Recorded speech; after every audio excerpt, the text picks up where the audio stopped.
Thank you very much. So one of these things about assisted suicide that people are always saying is, how does this affect me? For some people who might want to die by assisted suicide, I might disagree with the fact that doctors are prescribing lethal drugs to people, especially since these people are in a very vulnerable time in their life. It is about killing because that's what it does. That's what the purpose of it is. Why does this affect me? So I thought I would deal with that issue first. And I want to tell you that we run a helpline in Canada, and I received a call. It was last August. I received a call from a woman who was very upset, and she was explaining to me that her husband was a pro-life leader in Canada in the 90s, and he was nearing death. He was in hospice, and he was asking for euthanasia. He had requested euthanasia.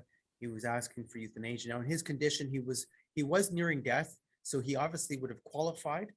And she just could not understand how he could be asking for MAID. MAID is what we call it in Canada. MAID is a term that they developed to make us feel better about euthanasia and assisted suicide, medical aid in dying, they call it. And those who have heard my talks before, have heard me talk about this situation before. So what happened is I received this call, and she was saying to me, how could this be happening?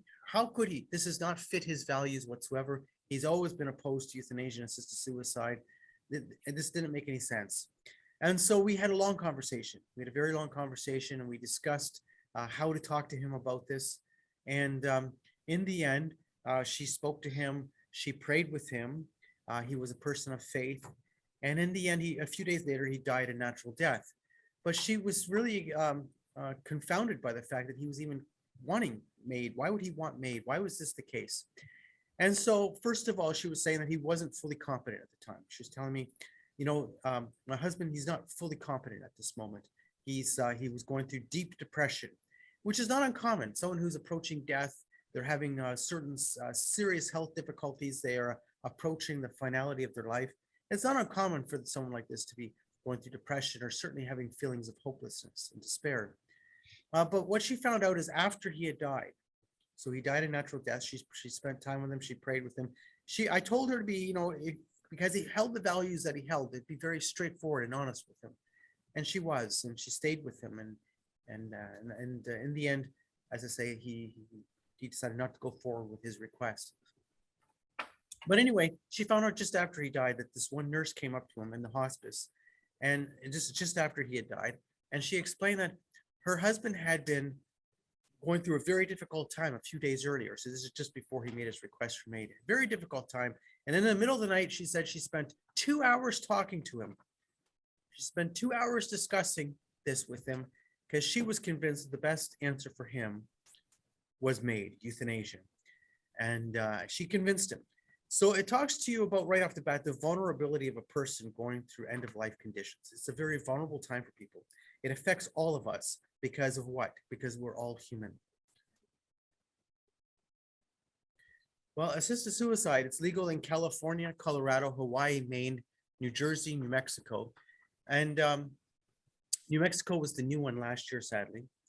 Oregon, Vermont, Washington State, and the District of Columbia. There's 10 jurisdictions now. Montana has assisted suicide that's legal, but it was not legalized through the legislature, but through a court decision, which didn't essentially strike down the law, but it said that the doctor could use a defensive consent.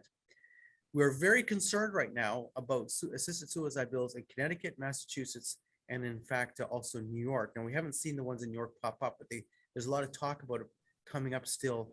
And there's a lot of pressure in New York to legalize assisted suicide. The assisted suicide lobbies put big money into New York. We were really expecting a big year this year, and this is what we've seen. It's been a big push. Connecticut, there's been a massive push. And people who know Connecticut realize that Connecticut's had assisted suicide bills years after years after years after years. Like there's been an assisted suicide bill every year, I believe, since 2013. And the latest bill passed through the House, and there's a very big concern that it's going to pass in Connecticut. So there's been a fair amount of money by the suicide lobby put in Connecticut. We're also concerned about Massachusetts, but it might be held off in Massachusetts right now because of the fact that the court case that's been going on. There's been new bills in quite a few states. They're not all listed here. And there's also the new bills are using expanded definitions, which is very concerning. The media, they want you to think that there's just a wave of support for legalizing assisted suicide.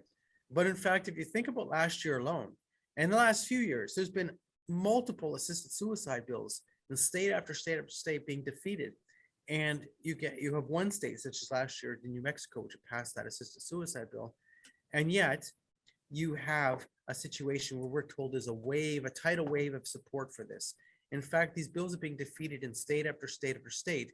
But of course, one state that passes it makes it seem like there's a tidal wave of support.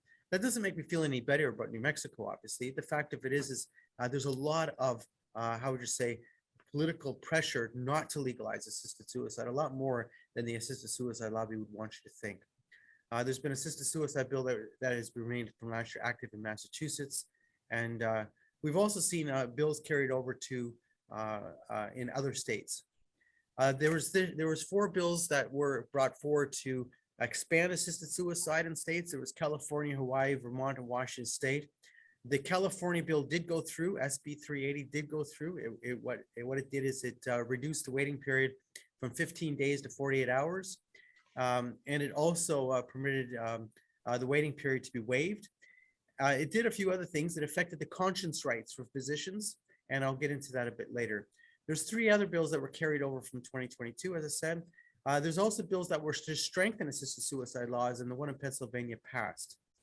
The Montana bill was defeated to actually eliminate assisted suicide in Montana. It was defeated in the Senate last year. For your information, the bill in Washington State was defeated or was stopped, and that's quite important. But instead, they got through another sort of motion in Washington State, which is concerning. There's several court cases on right now. I'm just going to make a short commentary on them. This is not my area of focus. But in California, you have the Shavelson case. Shavelson's case is to expand assisted suicide to use for euthanasia for people with disabilities who are unable to effectively self-administer.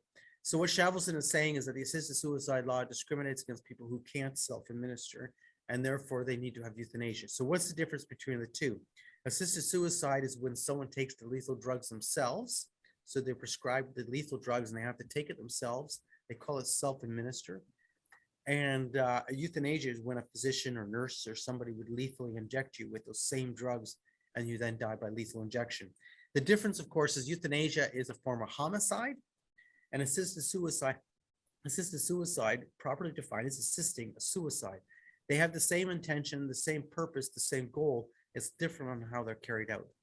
I'm concerned about Shavelson because obviously if an activist judge were to agree with the Shavelson case, then euthanasia would become technically legal in certain circumstances in California.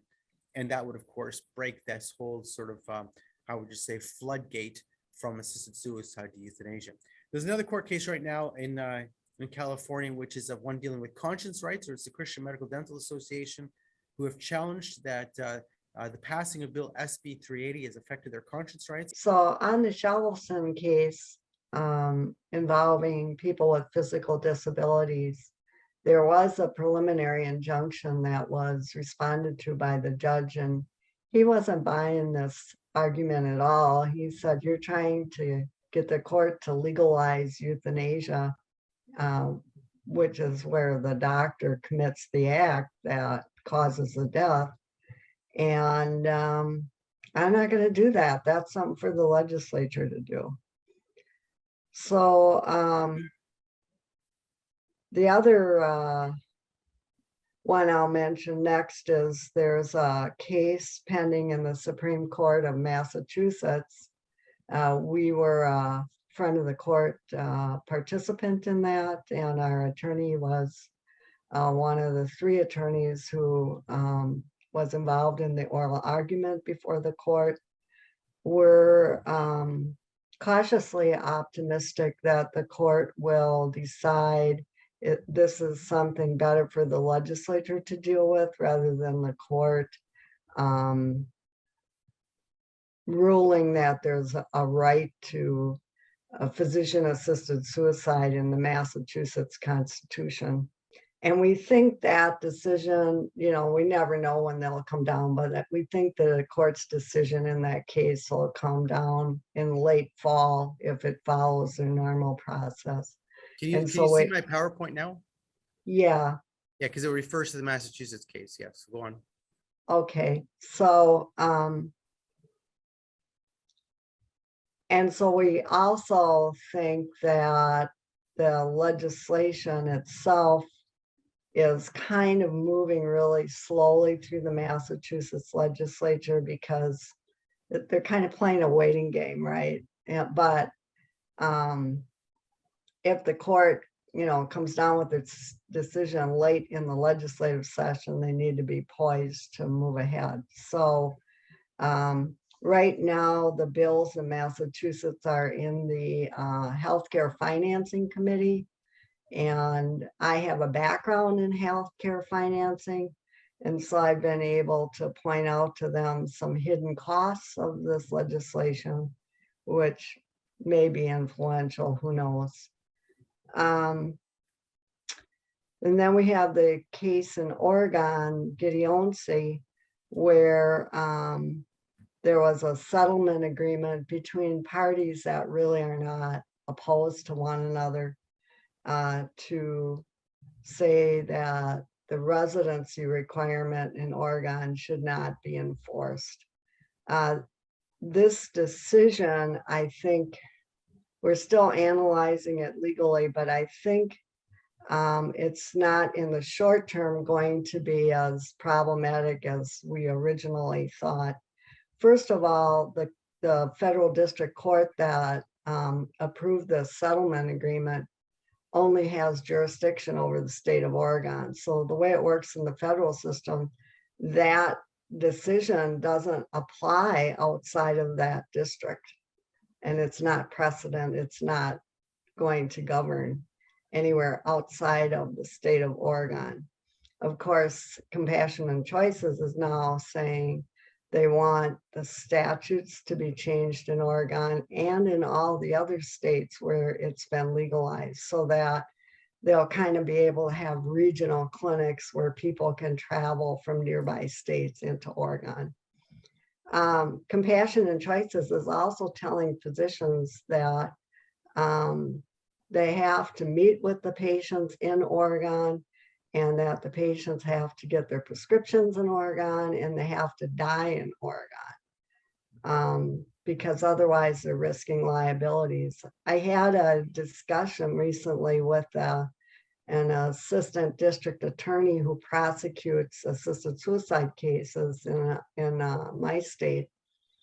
And he mentioned to me that throughout the country, there are criminal statutes involving internet crimes that were designed to respond to internet crimes that would allow any activity, whether it's a phone call, telehealth call, something done by mail, between doctors in another state and citizens in our state, or people who are present in our state, to do an assisted suicide would be a crime, and they would prosecute it. So we've got, through our attorneys, we're working with the State Attorney General's Association, and I'll be putting something together about these various laws and how they might come to bear, and alerting them to the fact that there may be these attempts to cross state lines, if you will, and providing assisted suicide where it's currently a crime on the books. Yeah, so we recognize that at first, this Oregon decision to remove the residency requirement is going to essentially mean that people can go to Oregon to die by assisted suicide. And, right. So that's the immediate effect. And the long-term effect is the pressure on other states who have legalized it to also remove the residency requirement. The further long-term effect is on states that haven't legalized, but you want to go on, Sarah, I interrupted you. No, I think that's important to say. This is just the first step. So they're on a path here, as they always are. And this might be a way to legalize it faster across the country than the state-by-state approach they've been following. But for the immediate short term, it's not as far-reaching as we originally thought. That's right. So yeah, so the other thing is that the I say that this decision has really affected this from a state by state effect that makes it more of a national issue because all Right. Americans can go to Oregon to die by assisted suicide. So that does affect things. But the other thing is, and I mentioned it, that other states are going to be pressured to remove the residency requirements. So that would make, for instance, Vermont, for instance, or New Mexico, etc., would become also then assisted suicide jurisdictions where people would go to. So if you have enough then states across the US, they become like the places where people go to die. But the long-term concern I have is the use of telehealth. And the assisted Right. suicide lobby would like telehealth to be used. And I do envision a possibility where someone will be approved for assisted suicide via telehealth in the long term. And I'm talking about long term. I'm not saying this very second. I recognize that everything is done by the other side in incremental ways. But if it was approved by telehealth, then someone would only have to go to Oregon, for instance, to die by assisted suicide because it'd be pre-approved, meaning they would have their medical records sent to the physician. They would obviously speak to that physician over telehealth. They'd be approved. This is the long-term thing that I think they're moving towards. And the final thing I think they would really like is in certain states, they'd like to just simply mail out the lethal drugs, sort of same idea as other issues where they want to mail out these drugs. If you can do that, that's like a long-term goal of theirs. And then you don't need to have it legalized everywhere because they know they're not going to legalize assisted suicide in every state. They know that's not a possibility. So therefore, if you can get certain states that have it and they don't have a residency requirement, and in the future, if you can get certain places where you can actually mail out the lethal drugs, it really then makes it, how would you say, available nationwide. And these are, I would say, they're long-term goals and where they're going to be going with this. I would like to mention a few things about the drugs. Right now, they're using compounded prescriptions. And those are not regulated by the Food and Drug Administration. So most of the regulations you think about, controlled substances and all of that, doesn't apply to the drugs they're using. So, so I'm saying it's unlikely that our state that every state will approve assisted suicide, and we already know that. We've covered that. But what's going to happen is this big push in at the moment amongst the assisted suicide lobby for people to go to Oregon to die. Now, the assisted suicide lobby's got supporters all over the US. So in states where they haven't legalized it, I'm really in fear of the new campaigns that come. Now, why am I saying this? Well, we all remember Brittany Maynard. Brittany Maynard went from California to Oregon. She became a resident of Oregon and died by assisted suicide. But if you've got someone, for instance, in New York, where they've been pushing hard to legalize assisted suicide, and they have a supporter in New York who is terminally ill, who then goes to Oregon, does not need a residency requirement, then you're going to write up all these articles about the courageous person who went from New York to Oregon to die by assisted suicide, and it was terrible. They had to go to Oregon to die by assisted suicide. Their rights were not being recognized. And I think this is what you're going to start seeing, these stories coming forward fairly quick. And they're going to be they'll take specific people who have a strong story, and they're going to be promoting that. I think we have to be ready for what we're going to see, because the assisted suicide lobby is going to start this promo campaign for other states, especially certain big ones where they'd like to legalize. I'm going to go through the Oregon data very quickly. The Oregon 2020 report said there was 245 assisted suicides in reported assisted suicides, which was up by 28% from 2019. What I keep pointing out to people is if you look at the report, the ingestion status was unknown in 80 deaths. Ingestion status was unknown in 80 deaths. And in 2019, the ingestion status was unknown in 58 deaths. So why is this important? Well, certainly what it means is we don't know what happened in those 80 deaths. We don't know. The data, Oregon themselves is saying we don't know. We know these people were approved for assisted suicide. They received the lethal drugs. We just don't know how they died. They might have died by assisted suicide. They might not have. We don't know. And this is very important to us. The second thing is, of course, the length of time of deaths. The length of time from in 2019 was between 1 minute and 47 hours. The longest time of death in Oregon has been 104 hours.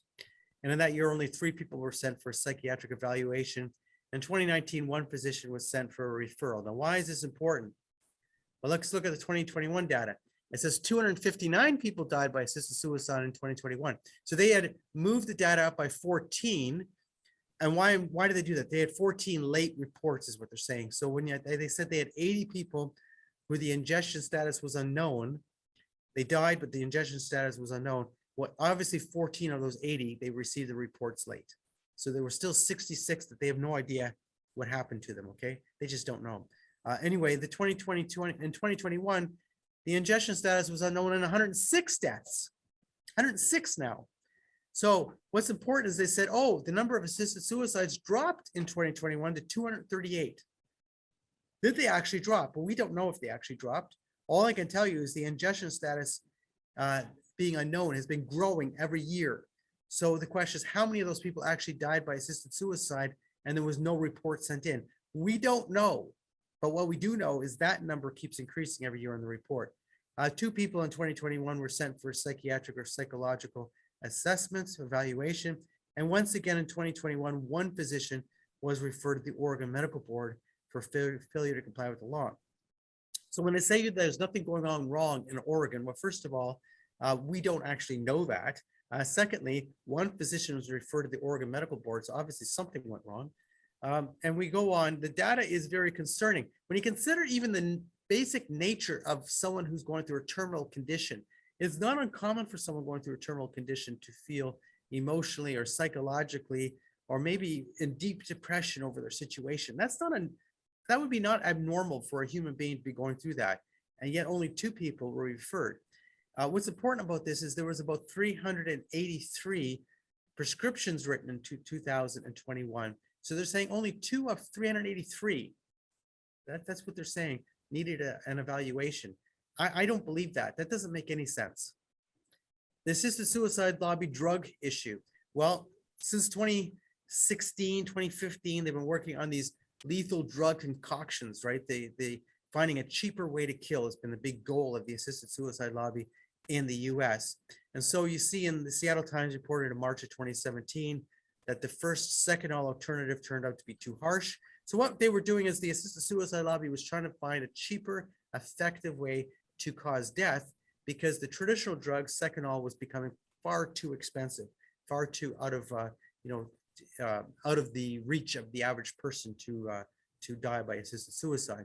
So therefore, the first alternative, the patient's mouths and throats were burning from the drugs, causing the scream and pain. Now, the second drug mixture that they developed led to stretched out long deaths, up to 31 hours. In fact, it was more than that. The Seattle Times said 31 hours. There was cases longer than 31 hours. An article published by The Atlantic in January 2019 stated, an advocacy, this is the quote concerning Robert Wood, the medical director of End of Life Washington. He said, "We know that this is going to put you to sleep and we're pretty sure it's going to kill you," said the medical director. And it worked, but the tragic catch was in a few cases, the chloral hydrate burned people's throats, causing severe pain just at the time they expected relief. So obviously this is not something the assisted suicide lobby wants you to know, that these drugs are not very good at causing what they call a death with dignity. A medical examiner reported in September of 2020, September 8th of 2020, a little known secret not publicized by advocates of aid in dying was that while most deaths were speedy, others were very slow. Some patients lingered for 6 or 9 hours, well, much longer than that actually, a few more than 3 days. Can I interject something here? Absolutely, Sarah. On the previous point, they experimented on over 70 people that they were providing assisted suicide to. Yeah. Well, we don't know if those people knew that they were being experimented on. I suspect they weren't, because the article in the Atlantic, the people they interviewed who are involved in these experiments said that there was no research protocol process for them to go through, an institutional research board or anything like that, the normal oversight on research. So this tells us that the people that are seeking assisted suicide or steered into assisted suicide are viewed as less than other people. Well, guinea pigs in a sense, because they're right, and they're through, not worth being careful about, because hey, we're going to kill them anyway, right? As I said, were these human trials done with full consent of the participants? It's very questionable. Certainly these people were approved for assisted suicide, but were they consenting to being part of human experimentation. This is an important point, and I think the whole thing about how assisted suicide happens is an important topic. The expanding of assisted suicide, well, Governor Kate Brown, I'm not going to go, I'm going to have to move forward a bit, I think. Governor Kate Brown in July of 2019 signed Bill SB 0579. Now, what did that bill do? It has eliminated the 15-day waiting period, and it said that the waiting period could be waived if the physician thought that the person had less than 15 days to live. And so we've seen this whole big push on expansion. Now, I mentioned to you that Washington State, I mentioned to you, they defeated that expansion bill. But at the last minute, the proposer of the Washington State Assisted Suicide Expansion Bill, he then had entered, he got into the budget of the Washington State budget, a study, funding for a study on assisted suicide. And one of the things they're going to look at in the study is restrictions based on the requirement that medication under this chapter be self-administered. And why is this important? Well, if you don't self-administer, obviously someone else has to administer. That's euthanasia. So one of the things they're going to study in Washington State is whether or not the law should allow for euthanasia, which of course is what is being pushed by Shavelson in California. And of course, what's the difference? Again, euthanasia is by lethal injection. It's a form of homicide. Assisted suicide uses the same drugs or very almost identical drugs, but you have to take it yourself. And of course, how does the approval process work in these states? It works by a self-reporting system. And I think that's very important. It's a self-reporting system. So the doctor who approves you for assisted suicide is the same doctor who can prescribe, is the same doctor who then reports. It's a self-reporting system. So as I say to people all the time, when you're driving down the highway at a super speed, far beyond the speed limit, do you call the police to come pick you up because you're speeding? Answer is no. I'm actually going to jump past the New Mexico thing. I can talk about it later if you really want me to. But New Mexico's law is the one that passed last year is an expanded law. So what it did is it eliminated the, it had a shorter waiting period that could be waived. It allows nurses to do assisted suicide. It also reduced that it only needed one person to approve assisted suicide if the patient were in hospice. Now remember, you can be registered for hospice and not actually be in hospice. You can be registered for hospice, meaning that you're anticipating the need for that. So it really did reduce the quote, quote, safeguards that are in the other bills. This discussion lately about assisted suicide for anorexia I wanted to get into.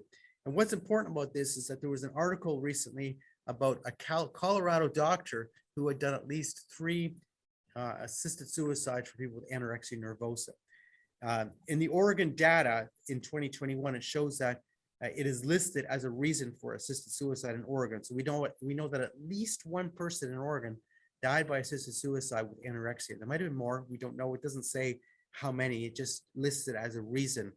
And so therefore, what they're doing, you see, reading the article by the physician in Colorado who actually published a type of a study, but it wasn't really a study, it was more of a commentary on this, that they are defining anorexia nervosa as a terminal condition rather than a chronic condition.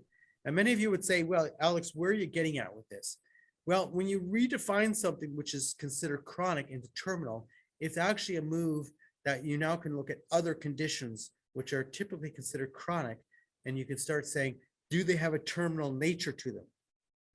This is a very important point. I wrote an article about this because there was a major study done in the US that was a 22-year study looking at people with anorexia and bulimia, and it included 246 people in that study. And in that study, over 22 years, 18 people died. Now, it did not differentiate of the 18 people who died, whether they all died by obviously starvation or symptoms related to anorexia and bulimia, etc. But 18 of the participants died. So obviously there is a certain factor of people who die by anorexia, and maybe it's higher in the general population than in that particular study. Nonetheless, it's always been considered, when you read all the studies on it, it's always been considered a chronic condition, not a terminal condition. And even Kevin Diaz, who's the chief legal officer for Compassionate Choices, he responded to the Colorado Sun article by stating that medical aid in dying laws apply only to mentally capable terminally ill patients with 6 months or less to live who are able to self-ingest the medication. Any deviation from these requirements violates the law and places physicians, family members, and others in regulatory, civil, and criminal jeopardy. This law does not and was never intended to apply to a person whose only diagnosis is anorexia nervosa. Now, why did he do this? He did this, I think, for two reasons. One is he's concerned about other states such as Connecticut, which are pushing hard, and Massachusetts and other places where they're trying to legalize assisted suicide. He doesn't want to see this as an issue that causes problems in those other states. But on top of it, they're trying to move things incrementally, and they don't want things to move incrementally before they think that the general population is ready for it. So compassionate choices seems to have covered themselves, but in fact, I don't think they have in any way, shape, or form. Alex, does anorexia also cross a line between physical illness and mental illness? Is there Obviously, there's a mental illness component to it, because anorexia tends to be something that's treated by people in psychiatry, etc. But obviously, it's a chronic. You can define it as a chronic condition, nonetheless. Right. There's many sort of mental conditions that have other issues that are connected to it. And I could talk about that from the Canadian example, because now we're allowing euthanasia for mental illness, but I'm not going to go into that at this moment. So what am I going to go in my conclusion of my comments? What do we need to do? I say, first of all, we have a problem with the Oregon situation that's opening things up further. It's a serious problem. There's some things we can do, and that's going to be part of our discussion in this in the rest of this talk. And I will bring those things up. About what it is. I'm always talking about talk about what it is. It's very important. We oppose these issues. We oppose assisted suicide. Why? Because it allows one person, usually a physician. Now, obviously, in New Mexico and a few other locations, nurses and nurse practitioners and medical assistants are allowed to be involved in it. They're allowed to be directly involved with causing the death of another person.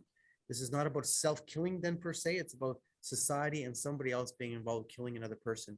The term aid in dying, which is being used now euphemistically for both euthanasia and assisted suicide. Remember, it's a term used for both euthanasia and assisted suicide. The assisted suicide lobby knows that, and it makes it for an easy transition if they move to euthanasia. They sell assisted suicide based on this concept of my body, my choice. I don't know if you've ever heard that term before, but this is a lie. It's not about my body, my choice when somebody else is agreeing that my life is not worth living and prescribing me lethal drugs. That's not about my body, my choice. What it is it's about somebody else agreeing and enabling me to die by lethal drugs. That's what it's about. Assisted suicide is not an autonomous act because it requires the direct involvement of another person. They're gonna say it's all about autonomy. Why are you bothering talking about what's my body? It's my choice. It's my autonomy. But no, it's a doctor who's directly involved. I always tell people you got to look at the language of the law. What does the law actually say? What does the Oregon law say? It's about someone who's requesting assisted suicide. That's correct. But beyond that, if you read the law, it's not really about the request. It's about the rules the person must follow to cause death. That's what it's about. Many people are requesting assisted suicide have capacity questions. It's a real important thing. And they're experiencing hopelessness, despair, alienation, cognitive distortions. Well, these are very difficult situations as people are approaching the end of their life. Assisted suicide, I always say, is more about abandonment than autonomy, a cultural abandonment. So we need to talk about what it is. The other side claims these are deaths with dignity. They want you to think they're peaceful, quick, painless. We know that these deaths are not necessarily peaceful. They're not necessarily quick, and they're not necessarily painless. We need to talk about, as I say, caring and not killing. And it's not that simple. There are no easy situations. I say we need to talk about these lethal drug experiments a lot more. Even though the recent data shows that they've actually improved their newest concoction. I think they're on the 5th now concoction of drugs. And it's a little bit better now because they've shortened the length of death. They still are burning throats, but not as bad. All these kind of things. These lethal drug experiments were inappropriate. The assisted suicide lobby proved they had no interest in death with dignity. They had every interest in death. And I talk about the issue of Nuremberg ethics. The Nuremberg Code would not have allowed these experiments to take place. It's that simple. We must work with people from all political points of view. There's no silver bullet on this issue. There's never been a silver bullet on this issue. These issues affect people in different ways. Sadly, politically, it's becoming more diverse. I mean, it's being more separated. Conservative thinking people from liberal thinking people, etc. People with disabilities are primarily centrally important to the question because of their personal experiences and how they talk about these issues based on how they've experienced medical care and how they've been treated. They're very important. We must encourage these people not only to be involved, but to be leaders. And we must work for people from all different points of view and not discourage people from doing things that we may not always agree with because there's different perspectives. I say, don't hesitate to talk about Canada. You'll hear that later. I'm not going to go into that. I'm going to Gordon talk about that. And remember, these things expand. Look at Canada, look at the Netherlands, look at Belgium. It's gone crazy. Conscience rights, I'm going to jump past that because it's another issue. Assisted suicide threatens my life. Human experience tells me that it's normal. It's normal for me and you, for us, when we're experiencing serious illness, personal difficulties, loneliness, to also fear for our future. It's normal for us to question our purpose for living. It's normal for us to experience existential distress or situational depression or to lose hope. It's very normal for us, especially if we're suffering alone. Loneliness, isolation, depression, fear, loss of hope. These are all leading reasons why people ask for death.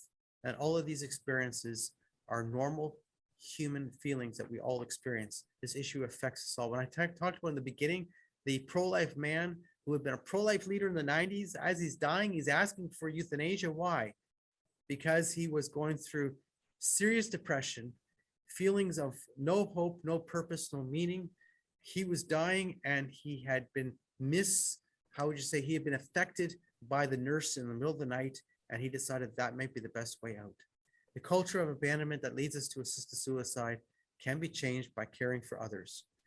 And I always tell the world, I cannot change the world, but I can change the world around me. It challenged us to be a people of care. So I'm going to move. There's my information. Go and jot it down. There's some stuff in my PowerPoint I didn't quite share. I jumped through, and I'm happy to share that with you by email. You can email me at info@epcc.ca. I'm happy to send it to you. And of course, we're going to be sending this video to everyone who has registered for this event. And we can move to Steve Aiden. Thank you very much, Alex. It's been Americans United for Life's privilege to co-sponsor this video webinar with our friends at EPC. We've been working with you, Alex, for years. You guys are the best, and we learn something new, many things actually, every time we do one of these. On behalf of our president and CEO, Catherine Glenn Foster, who unfortunately could not be here because of a family situation, she extends her greetings and she extends her regrets as well. She really wanted to do this briefing, but asked me to do it in her place, and I'm happy to do that.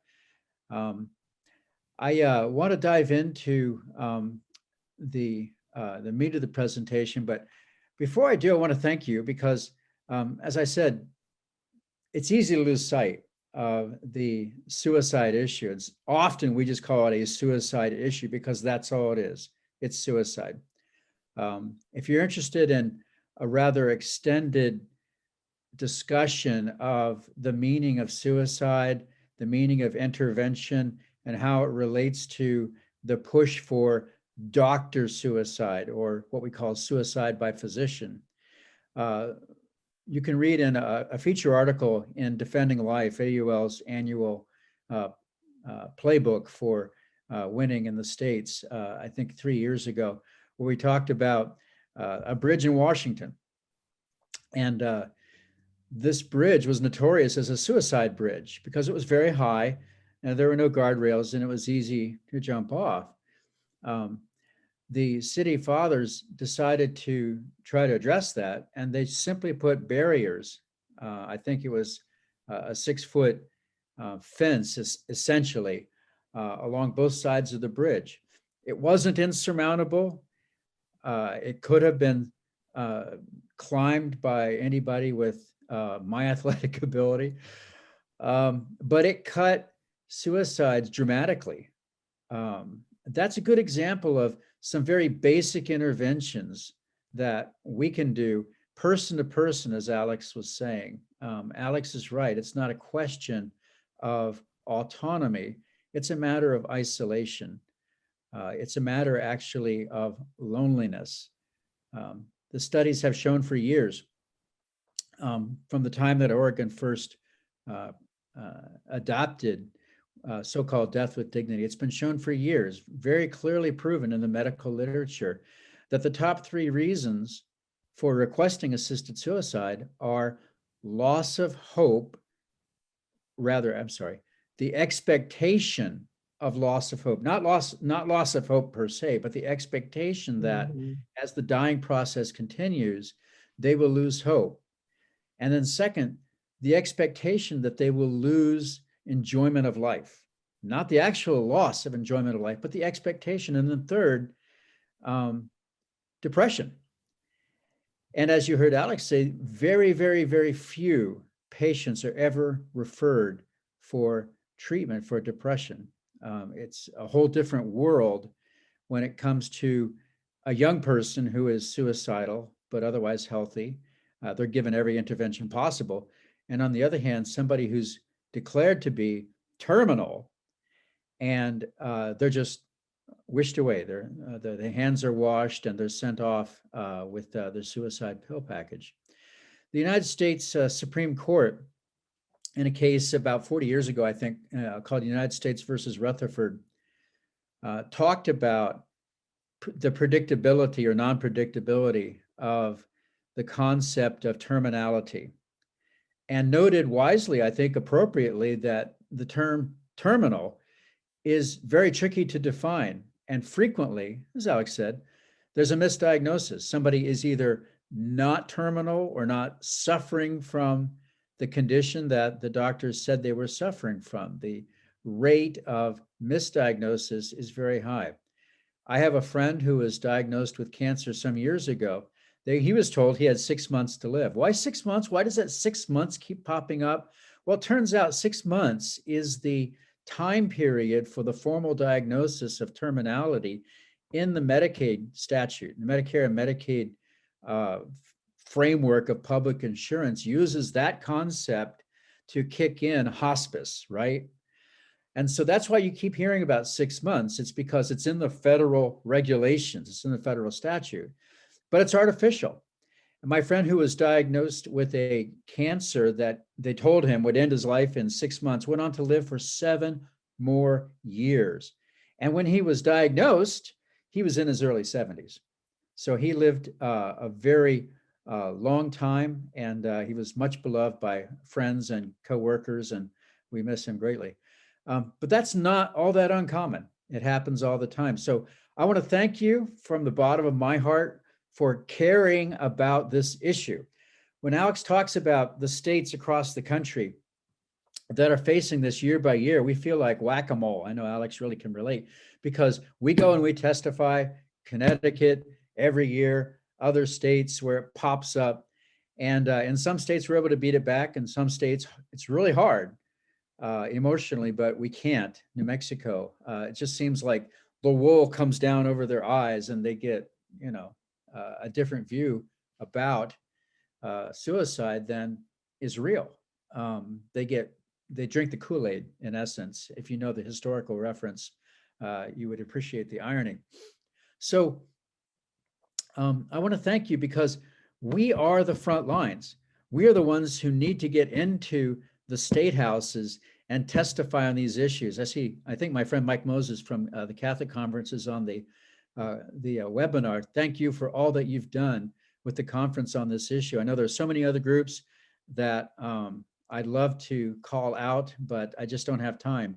All of you are doing a great job. We've got to do more, and we've got to face each one of these bills everywhere they come and tell the truth about assisted suicide.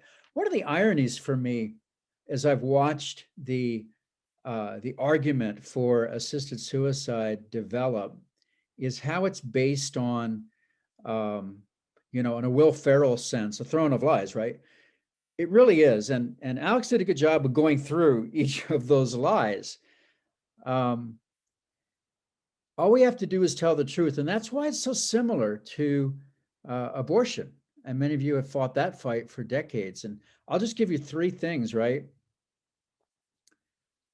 Abortion started as something that happened in a hospital back in the 60s or early 70s, where it was legal. And then after Roe, over the next 10 or 15 years, most of the hospitals in America stopped doing it because it moved to these standalone abortion centers because that's where the money was. And that's how they could evade basic health and safety requirements. Can't do that in a hospital, too many eyes on you, right? But you can do it in your own standalone clinic, Planned Parenthood, whatever you call it, Whole Women's Health. You can carve out your own place for reproductive health care and do them. And there's not nearly so much oversight. And I see the same direction for the death movement going in that way. There are a couple of states where there's only one or at most two doctors who do this, and they're known as the pipeline. Well, if Oregon gets to set up a death center and people are coming to Oregon from across the country, and then other states, my beloved Hawaii, perhaps California, become destinations, there's nothing that stops Compassion and Choices from setting up suicide centers. I have seen this coming for years. It is coming. And when that happens, mark my words, the pro-life movement will be on the sidewalk in front of those death centers, in front of Compassion and Choices in big pink letters, reaching out to people saying, you don't have to do this. Your life is worth living. Let us help you. Let us take you to the pro-life center across the street. Read this, and please open your heart. That's going to happen. The second thing is when you talk about the medical regimen, the dosage, if you will, Alex mentioned, they haven't figured that one out, and they have been trying for years. I've been watching them. I did a law review article about 10 or 15 years ago, and I think it was Temple. It was called "You Can Go Your Own Way: Assisted Suicide." I thought the title was very clever. But in the article, I talk about how assisted suicide advocates were using liquid forms of barbiturates, and it really hasn't changed. The odd thing is that the way to off yourself back in, say, the 50s and 60s, when the way to go really was a massive overdose of sleeping pills, reference Valley of the Dolls, for example, that was the trendy way to check out if you had ennui and you really couldn't deal with life anymore on a chronic basis. You checked out with a massive dose of sleeping pills. Nothing has changed. There's nothing new under the sun. It's the same thing today, except they're monkeying with different protocols. They want to keep you from throwing up or aspirating and choking to death or becoming comatose, not dying, and ending up really in a worse situation than you were before you took the pills. That's what they're really all about. So that's a long but earnest digression for my introduction. I hope the rest of my talk is useful. Let me begin with a quote from Justice Neil Gorsuch, who I mentioned earlier and who has done a lot of work in this area. I'm really looking forward, well, I'm not looking forward to a case being in the Supreme Court on this issue, but if it does happen, I'm sure that Justice Gorsuch will be there to push back on it. He was talking about a time when in the late 1800s, there was a rampant view of social Darwinism, eugenics, that led to things like forced sterilization, as you recall, Buck versus Bell, 3 generations of imbeciles is enough. And talking about that time, Gorsuch said that, quote, many feared that America itself was headed toward degeneracy, and the remedy, often touted for such concerns, was the sterilization and killing of unfit members of society with or without their consent. Suicide activists similarly urge euthanasia. They urged euthanasia of imbeciles and sufferers from incurable diseases. There's that nod to terminality once again. But the assisted suicide movement itself lost momentum after World War II because our eyes were open to the atrocities that we saw with Nazi Germany and their horrific practices against the elderly, persons with disabilities, and unfavored classes of human beings. So Switzerland was actually the first country to take it down to a decriminalized level in 1942 if there were, quote unquote, no selfish motives with the suicide. And today, of course, Switzerland is a destination for suicide tourism, meaning that folks go there for the purpose of killing themselves.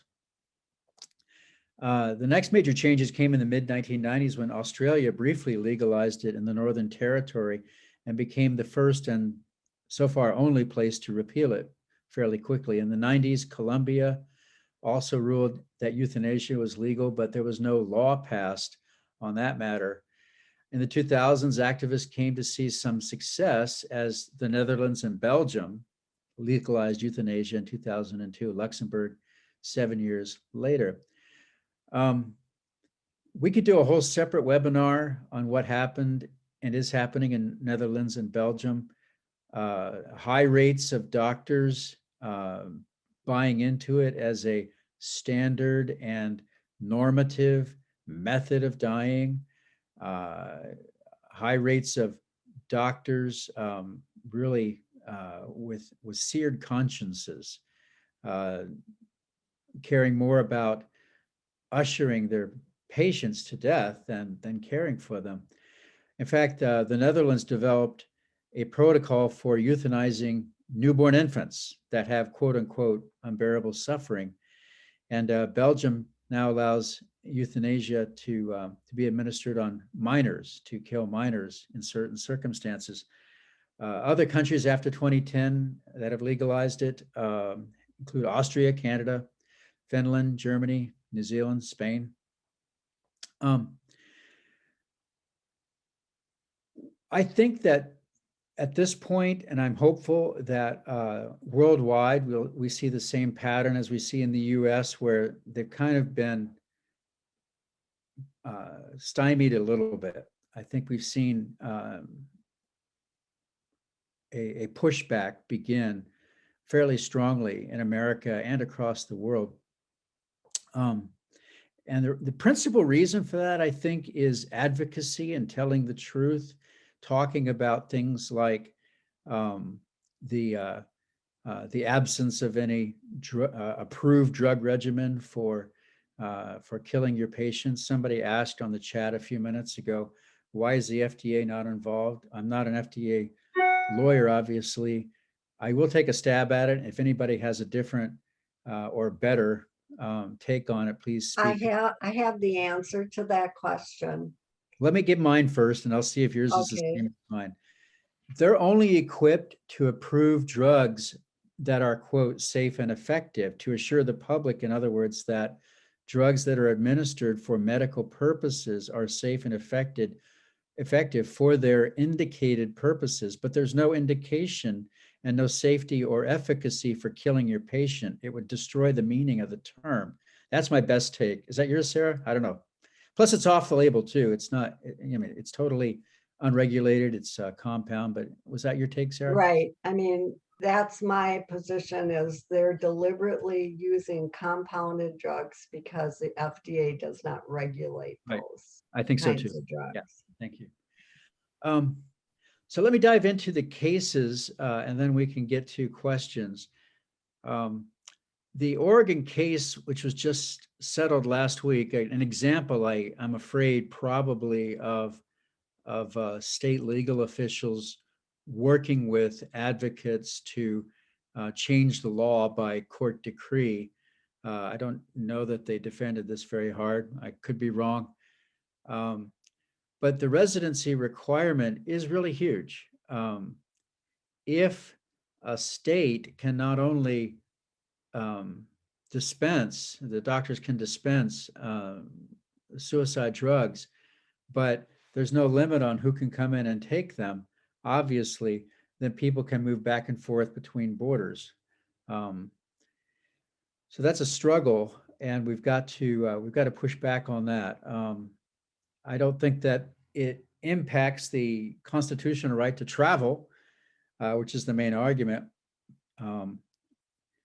But I hope that no other court accepts that judgment. In fact, the Oregon court didn't accept that argument. It just saw the state enter into that settlement, and thereby in the case. The Kligler versus Healy is very interesting. Our staff counsel, Carolyn McDonald, who's on the call, wrote a brief for Americans United for Life in this case, which I thought was very good on behalf of Christian Medical and Dental Association. It's an argument that we've wanted to make for a long time. And this was the perfect place to make it because the plaintiffs came into court with a complaint that said, let us overdose our patients because we'll do it to a medically accepted standard of care. Hoping to hoodwink the court into accepting their argument without really closely questioning what a medical standard of care for killing your patients might be. I think they've had an earful now. I really do.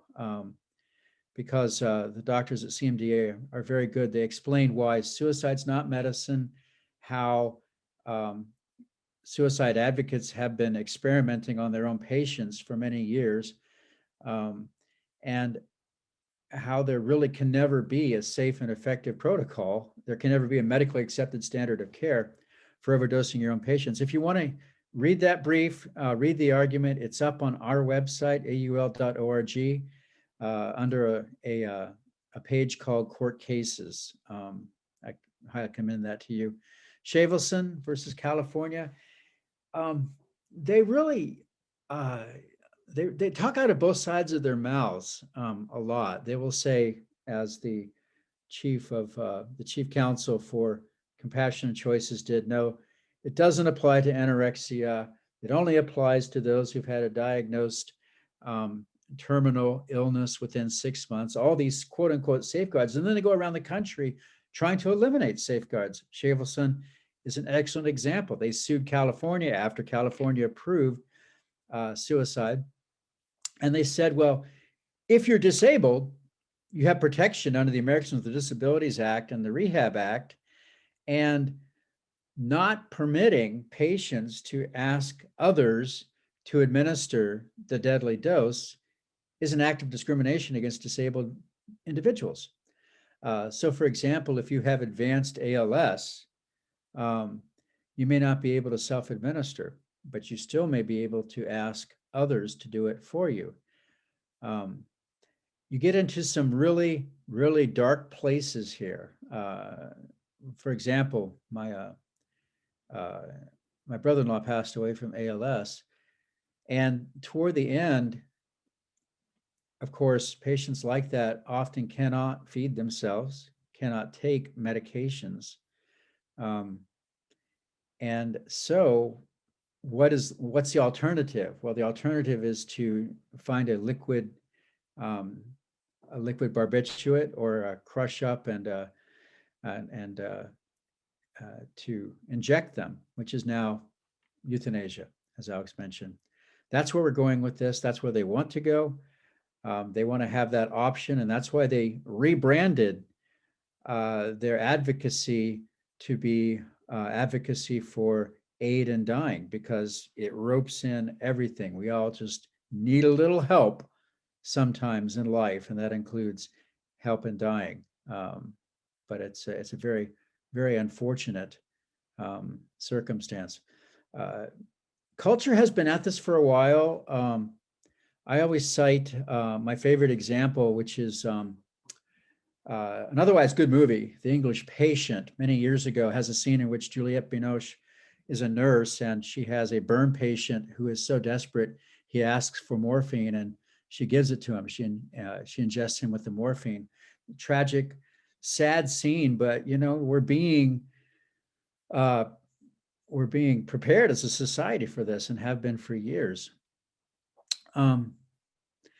The Bonta case, also in California, is very disturbing. CMDA's leading that one up. What California did was to remove conscience protections by mandating that all doctors log in the record a request for lethal medication. As those of you who have medical background know, that is a participation in the process of requesting a certain intervention and a violation of the right of conscience. It's the same as referring somebody to somebody else. It's not just a, hey, you can call this phone number, or hey, I know a doc, or there's a place down the street. It's a statement that the person that you're referring your patient to is competent and is worthy of your referral and will do the medical procedure as you desire. That's a participation, a material participation in that wrong practice, or in this case, in suicide. So to log that request, in my judgment, is actually a violation of conscience. But since January 1st of this year, the law in California has required that documentation, even from pro-life professionals who object to taking a human life. It counts as the first request for drugs. And so I hope that is successful. Too many courts do not understand the difference between simply administering a log or recording a fact and actually participating in the evil that you desire to avoid. I hope that they see it here. I think that the law of the First Amendment free exercise of religion is on the professional side, and I hope it comes out well. This year is, Alex said, it's not so far producing any fruit for them this year. And that's a very good thing. We count 15 states considering 24 bills. And we've testified against several of these and continue to keep an eye on them.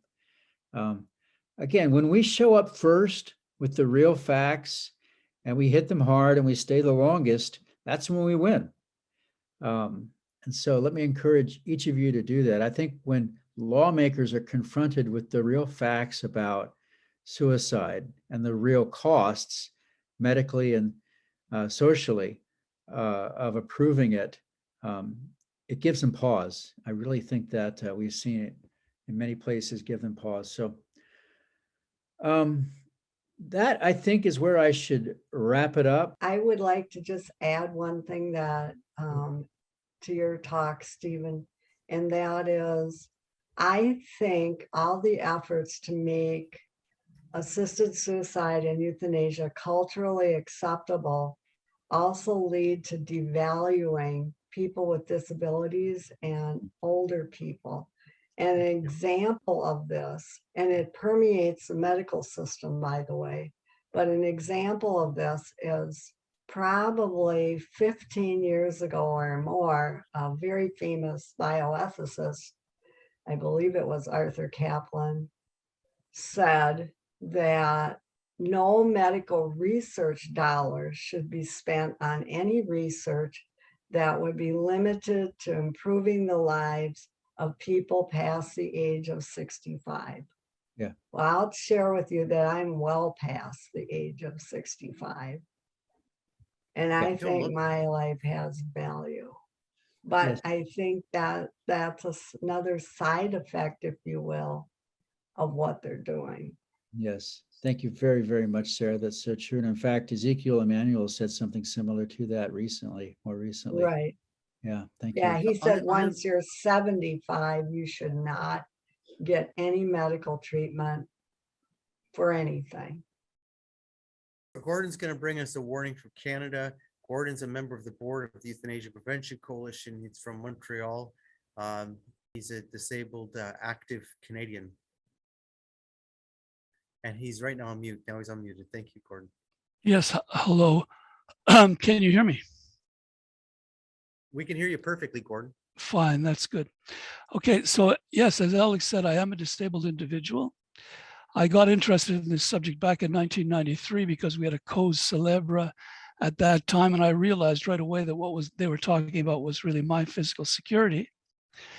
But 1993 is a long way back. I've had the time to go around the block a couple of times, and I haven't stayed in my lane. I've actually moved more into the ethics of the philosophy of morality and ethics and medical economics. So I would like you to suspend disbelief that someone with no letters after his name can say something useful about those subjects, and I will go from here. I'll share my screen with you. Okay. Thank you all for taking time to listen to this presentation. It runs approximately 18 minutes. A dear friend of mine was fond of saying that no matter how many mistakes we make, we may always play at least one positive role for others as a bad example. Unfortunately, that is the place where we find ourselves today in Canada as regards public euthanasia policy. Hopefully, our example may help others to make better choices. So the nature of the problem. The danger that we now face is not merely about the right of people to choose to die. That is one issue, of course, but completely apart from choice, and in fact, largely foreign to it, is the conception of euthanasia as medical care. From this perspective, medical aid in dying is not about the right of an individual to choose to die. It is actually about the right of society to eliminate its less profitable members through an abusive definition of medical treatment. It is about utilitarian resource allocation. It is about money, lots and lots of money. Above all, the footprint of euthanasia as standard medicine is vastly larger than that of suicide by choice. Oregon, for instance, decriminalized assisted suicide in 1994. 27 years later, 2021, we noticed 238 reported deaths. Alex had some subtleties with that number, but it's still under 300. By way of comparison, during the same year in the Canadian province of Quebec, only 5 years after legalization, 2,426 people died. Admittedly, the Oregon population is somewhat smaller than that of Quebec. However, estimates indicate that Canadian numbers will grow rapidly for some years to come. And therefore, Quebec rates are apparently set to stabilize at 10 times those of Oregon, which is to say 1 full order of magnitude greater. Clearly then, in comparison with the choice-based assisted suicide of Oregon, medically justified euthanasia as observed in Canada represents not a difference in degree, but a difference in kind. The difference between objective medicine and subjective choice. To make a long story short, when assisted death is justified only by subjective personal choice, its objective ethical status is simply undefined. Neither individuals nor society itself are obliged to condone such deaths. When euthanasia is defined as an objectively essential medical treatment, however, as blood transfusion is so defined, we are actually constrained to accept euthanasia as categorically good in objectively similar circumstances, in all places and at all time.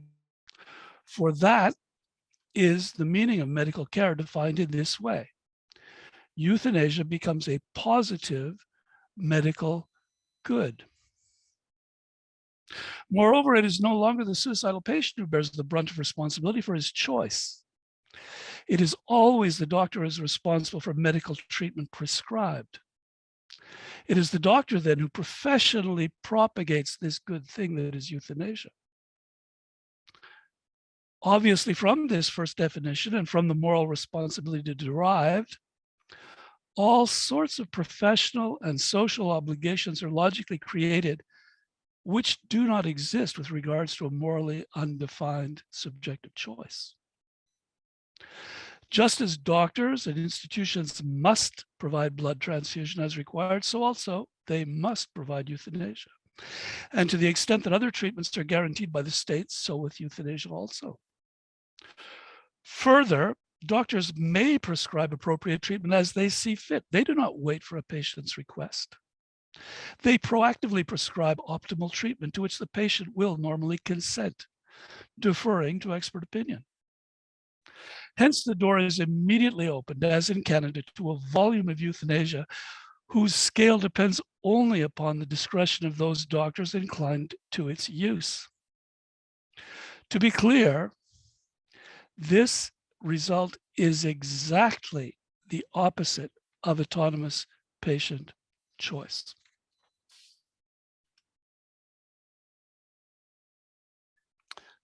Canadian policy accordingly derived. This is where we get into the truly bad example. This is what can happen. As a matter of principle, euthanasia must now be practiced in all Canadian medical facilities without exception. This includes hospitals, community clinics, long-term care facilities, home care programs, hospices. In fact, the number of surviving exceptions nationwide can now be counted upon one's fingers.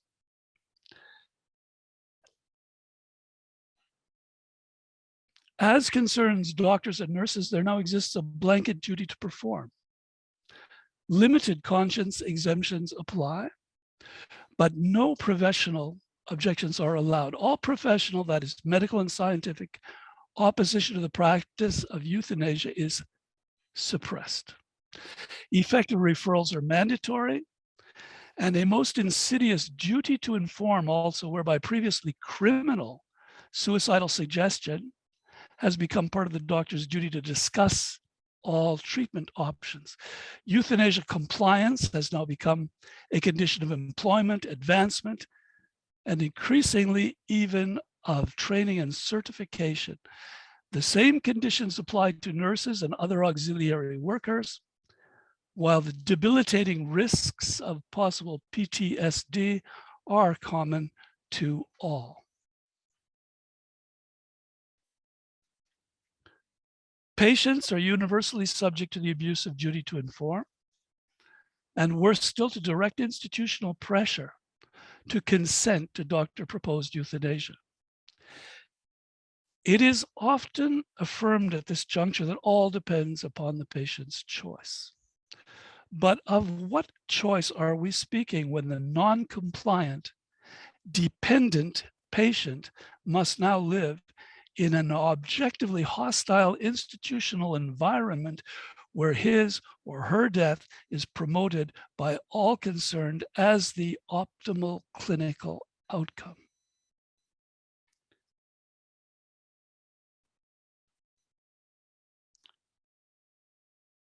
Moreover, policy in Canada is already skating around the issue of choice itself.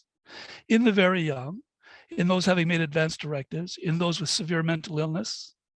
Ultimately, if euthanasia is indeed a positive good, again, like blood transfusion, available to all capable individuals, it is clearly unethical to deprive the incapable of this valuable benefit.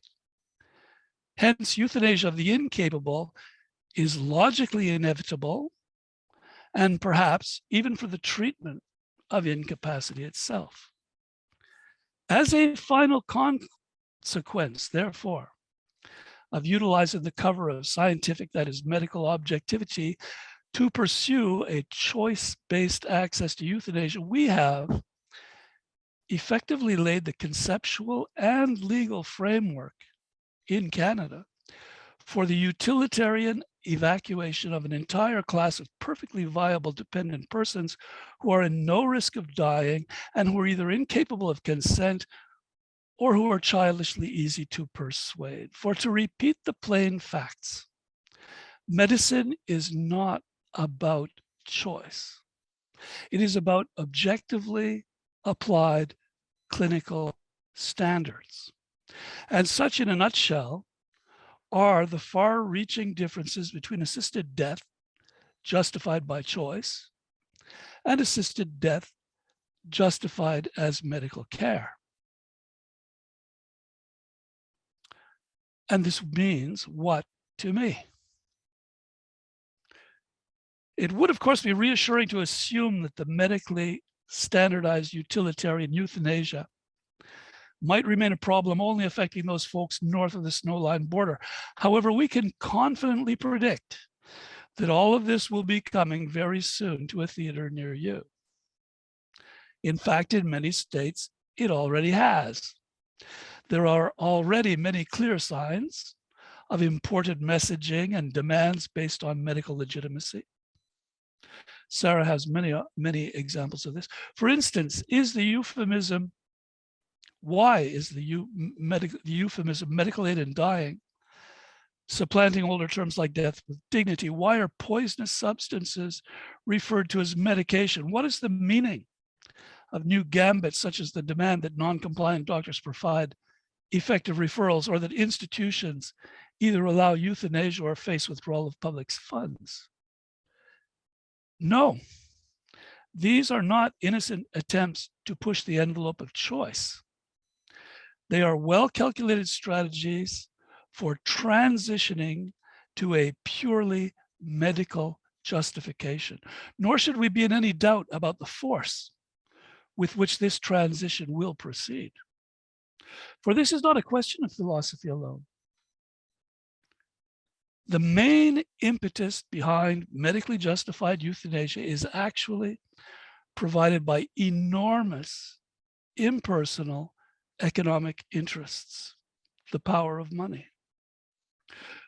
When it is suggested that we are witnessing the beginning of a new utilitarian medical paradigm based on euthanasia, we are not actually pretending that policymakers are already actively seeking that goal, beyond a very committed minority who undoubtedly are. However, we must realize that the medical justification of euthanasia does indeed provide the entire theoretical basis necessary for the ethical implementation of just such a paradigm. We therefore now face a clear and present danger.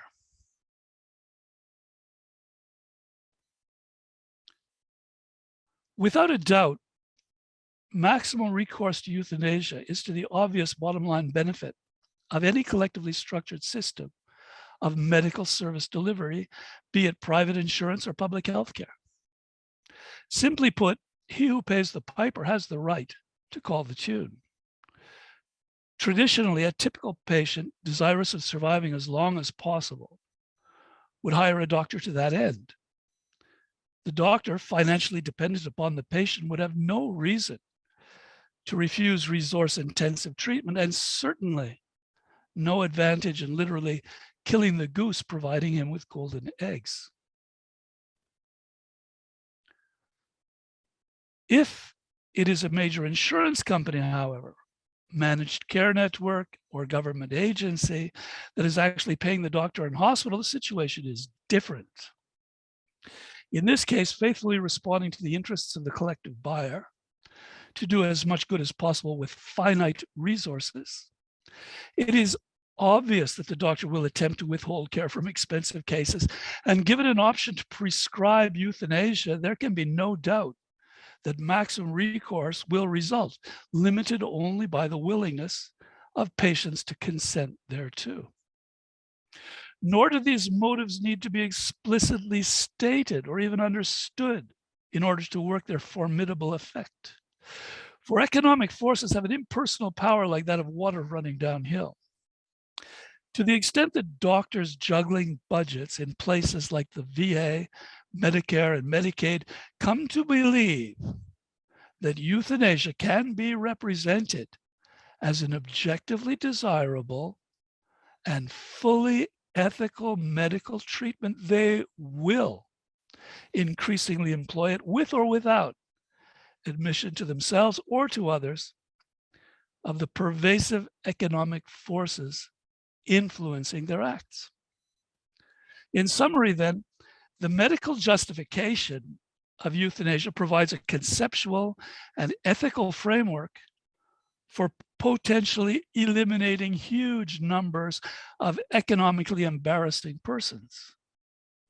Whereas the basic economics of modern collective medical delivery systems provides the most powerful of motivations to achieve precisely that effect. In a word, this is the proverbial perfect storm. What then is to be done? The antidote. Quite simply, to stop the arrival of utilitarian medically normalized euthanasia, we must deconstruct the assumed historical connection of medicine to death by choice. As in the familiar cinematographic depiction of bomb neutralization, we must resolutely clip the wire that joins the fuse of choice to the much larger explosive charge of utilitarian medicine. We must no longer permit the utilitarians to piggyback on the force of choice. We must directly confront the claim of medical legitimacy, not as confused in the artificial made hybrid, but as an independent proposition.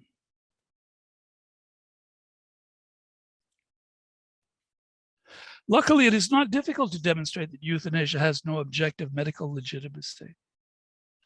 For in the medical world, the meaningful declaration of an objective good implies a widespread, nearly unanimous agreement, such as that attached to our blood transfusion example, to the effect that in response to defined clinical indications, a given treatment should be employed. But no such agreement exists concerning euthanasia, either in the general or in the particular case. In a word, people disagree on the use of euthanasia in a way that they do not disagree regarding other standard medical procedures. Clearly, this lack of agreement on the objective good of euthanasia should, logically, have decisive policy implications. In particular, it is impossible to claim that society as a whole, or the medical profession, or any individual professional or institution should have an obligation to provide a service upon the benefit of which there is no objective agreement. And accordingly, when euthanasia militants attempt to create such obligations, they are simply trying to reinforce an assumed notion of medical legitimacy where none in fact exists. At root, the simple fact that medical professionals may have been authorized to cause the death of willing individuals for whatever politically convenient reasons does not imply that such actions proceed from any objective medical justification. And that is what I suggest we most strongly affirm at every available opportunity. But please note that in making this point, we have no need of demonstrating that euthanasia is medically wrong, but simply that there is no medical consensus on this subject and hence no basis for objective validation. To be clear, such a strategy would have no bearing on the volume of choice-based assisted death, as reflected in the modest numbers from the state of Oregon. It may, however, provide a path to avoiding the truly industrial volumes now observed in Canada. And therefore, even if incomplete, I suggest that this strategy is well worth pursuing. Thank you for your attention. It's interesting you say that, Gordon, because I was last week speaking in Michigan, and at my talk there was a legislator, and just listening to my talk, who came out for that presentation, and I was mentioning, of course, my concerns with the use of telehealth and how that could affect a place like Michigan, how it's possible in the future that could be a problem. And so he talked to me after my presentation. I said to him, the first thing you must do with your telehealth legislation and other legislation in states where assisted suicide is illegal, we have to make sure that they define assisted suicide as not being healthcare. And why am I saying you define it as not healthcare? Well, suddenly now it doesn't apply then to these issues. If it's not healthcare, suddenly telehealth doesn't apply to it. Things that normally you would apply, let's say, discussing with your physician with, etc., does not apply to this anymore. Also, it's different when you're now, if they find it as not being healthcare, even when we're in the state defending the law that prohibits assisted suicide, if it's not healthcare, it makes it easier to do so. And I really did emphasize the point of not defining it, making sure that it's clearly not defined as healthcare. But we're open to questions now, and anyone who wants to give us a question. There are other reasons also why Gordon's numbers are correct by the massive numbers of euthanasia as compared to assisted suicide. Not only is it because we've medicalized it in Canada, that's a major issue. It's huge. It's become not only then that a suggestion, it's always considered a treatment option, right? So right off the bat, that really has changed things in a huge manner. And they're also forcing doctors to participate. But notice it's not much different than California. Why is the Christian Medical Dental Society launching that lawsuit? Why did they launch a lawsuit in California? Because the SB 380 law, which extended assisted suicide in California, required physicians to do a referral, and it also did another thing. It said that there's by law you have to make 2 requests for assisted suicide, and it said that if you make a request even to a doctor who doesn't want to have anything to do with assisted suicide, so a doctor who opposes assisted suicide, that request would be deemed as the first request. So suddenly now a physician who wants nothing to do with assisted suicide, because someone has asked that physician about assisted suicide, that becomes deemed as the first request, forcing them to be complicit in the act. And of course, they don't want to be. If I could add one thing, it would be that in the United States, they have the advantage of medicine still being a question discussed by doctors. And it's assumed that doctors should decide what is medicine and what's not. Whereas in Canada, we had the government come in and absolutely amazingly, because they control medicine, they decreed that euthanasia was medical care. I mean, that's in the law, and that's something that hasn't happened in the United States. And in the case like in California, like you say, you can object on the basis of saying, well, there's no medical consensus. In Canada, you can't do that. In Canada, it doesn't matter, consensus be damned, it's settled, you know. It's legally decreed by the government that it's good medicine. So we have a question here, and it says, so the whole goal of the assisted suicide lobby is to prepare the culture for euthanasia, which can be called medical care. Well, certainly that is the end goal. That's exactly it. And in fact, that was the beginning goal. So if you look at the original, in 1991 in California, they had the plebiscite and they lost it. And it was to legalize euthanasia. And so because they lost that plebiscite in 1991 over euthanasia, therefore they decided to go for one step lower. They'd go for assisted suicide. And they would come in with all these supposed safeguards in order to say, oh, well, it's only going to be limited to the few, etc., in order to get it through, because there was so much pushback against the concept of euthanasia itself. So they started with assisted suicide. And that's how, and as you can see now, California, the Shavelson case is attempting to bring in euthanasia through the back door, right? So that's what you're getting with the whole concept of extending to euthanasia. And remember, I don't consider assisted suicide and euthanasia to be all that different, even though they are different in reality. You know, obviously giving a lethal injection is different than giving somebody lethal drugs they take themselves, but the intention and the outcome are the same. So therefore, that's how I clearly look at it. But certainly, yeah, calling it euthanasia, allowing for euthanasia, which they will then call medical aid in dying, which becomes a medical term and also makes us feel better about it. And then saying it's medical care obviously allows them to push it in a far greater way. And that's certainly their direction. There's no question about what their direction is. And this whole thing about mental illness, in Canada, they've legalized euthanasia for mental illness. Now it's they supposedly put a 2-year moratorium on it in March of 2021 until they develop the rules. And on Friday, I was talking to a friend who's not involved with this stuff at all. Like, I mean, it's got nothing to do with this sort of question of euthanasia or suicide. And I was talking to this person. They mentioned that a friend of theirs, their mother, had just died by euthanasia because she had been depressed for many, many years, like 20 years, etc. So it shows you that euthanasia for mental illness was already happening in Canada, even though it was technically in a moratorium state, meaning they legalized it, but they weren't allowing it to happen yet because we didn't have rules for it. So the whole point is the difference between physical and psychological suffering is blurred when you legalize euthanasia, because then they say it's all about medical treatment. It's all about suffering. Do we have another question? Do any patients decide at the end, at the last minute, to refuse the death drugs? Well, of course, yes, that does happen. Yeah, without a question. That does happen. How often? They say it happens about 1/3 of the time in the US. It's not accurate. They talk about the number of prescriptions and then the number of actual deaths by assisted suicide. And they refer to the 2/3, 1/3 thing, that 1/3 never die by assisted suicide.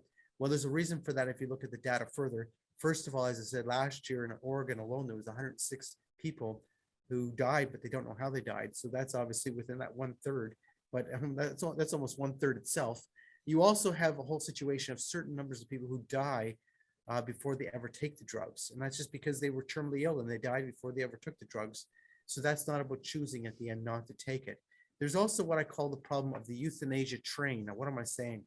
People who have asked for euthanasia, have been approved for euthanasia or assisted suicide, and now they've become emotionally and mentally convinced that this is the right decision for them. So they've gotten on what I call the train, and it's very hard to get off the track. Very, very hard to get off the track because you're convinced that this is the right answer for your situation. And I get calls from people about this all the time. It's a very difficult situation. Leah has put up a whole thing about a link that she has about losing our dignity, how secularized medicine is undermining fundamental human equality, which is by Charles Camosy. Charles is a great American writer and thinker, and I have a lot of respect for him. And it's actually a book, I believe, Losing Our Dignity. Yes, and actually I have that book, so it's interesting. Yes, it's worth reading, and this is exactly an important point. There's another question with euthanasia's medical prescription. There's no turning back. That's exactly the problem. If it becomes about a medical prescription, a medical treatment, well, there's always a turning back. But the problem is now you have institutionalized killing in a far greater degree. And that's a serious problem within a culture once you've done that. And Gordon sort of covered that very well, because the whole concept of free choice really becomes a misnomer in every way when you're talking about this as being medical treatment. Prime example is someone who might oppose certain things, but then they're in an emergency situation. They obviously, the doctors have to make the decision that's in the best interests. Well, there's other times when someone might have a severe condition and the doctor might say, well, this doesn't make sense that this person continues to live. Now, you see, I'm not saying that's what's happening in Canada. I'm just saying that the mentality becomes so ripe for that that's exactly where it goes. Now, if you look at the data in the Netherlands, it shows you that there's approximately, they look at the data from 2016 data, which shows you that approximately 330 some odd, no, it was 431 deaths that were without request or consent in the Netherlands in that year in the major study looking at deaths. And how, of course, when you look at actually who died that way, it was usually people who were incompetent, people who were very elderly, incompetent, and in the hospital. Now, were those all considered euthanasia? The answer is no. In fact, most of them were not considered euthanasia, even though some of them were. Most of them were simply, as they would say, that they decided to give, I would say, drugs in such a way with the intention that it would cause your death, but they would call it, in those cases, palliative. They never registered them as euthanasia deaths at all because there was never a request. That does happen in our own culture, obviously, which is a serious problem. Are there any other questions? Aren't the Nuremberg trials and what went on in Nazi Germany still a deterrent to people's minds? Sadly, I don't think so. issue of Nazi Germany. I don't know, Sarah wants to comment on that? No, I just said I don't think it affects anybody today. No, I think the time has passed because we're now talking several generations. Almost everybody who would remember the Nuremberg trials is either very ancient or has died. So therefore, the whole concept of what happened in Nazi Germany, it's lost from our consciousness. We talk about what happened to the Jewish people, and was very little talked about is what happened to people with disabilities who were euthanized. Very little talk about that. Very little discussion about that in history books, etc. Now, I'm not saying that there's you know, anything wrong with talking about. Of course, we should talk about what happened to the Jewish people, but we don't talk about what happened to people with disabilities with the euthanasia issue in Nazi Germany, and that's absolutely crazy. The other things we say we can't talk about that because it was Nazis who did it. Well, that's true and not true. Remember, euthanasia came from the doctors in Germany, not from the government. It was the request from doctors that this be legal. And of course, Hitler was more than happy to make that a reality. It's what I call historical amnesia. That's correct, Leah. That's exactly an absolutely correct situation. We have historical amnesia. That's correct. Another question. If anybody wants a copy of the presentations, whether it be mine or Gordon's, you can have them. I'm happy to send it to you. Our information is available if you want to contact Sarah and talk to her about what's going on in the US, or Steve about these legal cases. We're happy to provide you contact information if you have important questions that need to be answered. Yeah, I'd be happy to share my notes as well, Alex. Thank you. Very good, Steve. Absolutely. Yeah, so we're happy in every way to make sure that if you have important things that you need to know, that we're happy to share that with you. And I thank everyone for being here. And Steve actually was and I know he gave a great presentation, but he was asked to enter the batting cage at the last minute because as I say, you know, Catherine was supposed to be here, and not to say that Steve wasn't supposed to be here, but Catherine was supposed to be here, but because of family illness, she had to fly away and be with her family. And so Steve joined us, and I think he did a fabulous job, and I'm very thankful to him for being with us today. My pleasure. Gordon is always good. I'm always thankful to him on our board. He's certainly one who thinks through these issues. He helps us focus on where things are going. And he spent a lot of time researching these issues, more than almost anybody else. And Sarah has become a great leader, and so certainly she understands these issues inside and out, and is really active. So I'm very thankful to her in every way. So I don't see any other questions. So I thank everyone for joining us today. And as I said, we have all your email addresses. We're happy to share it with you. Thank you very much. Thank you, Alex. Yes, thank you.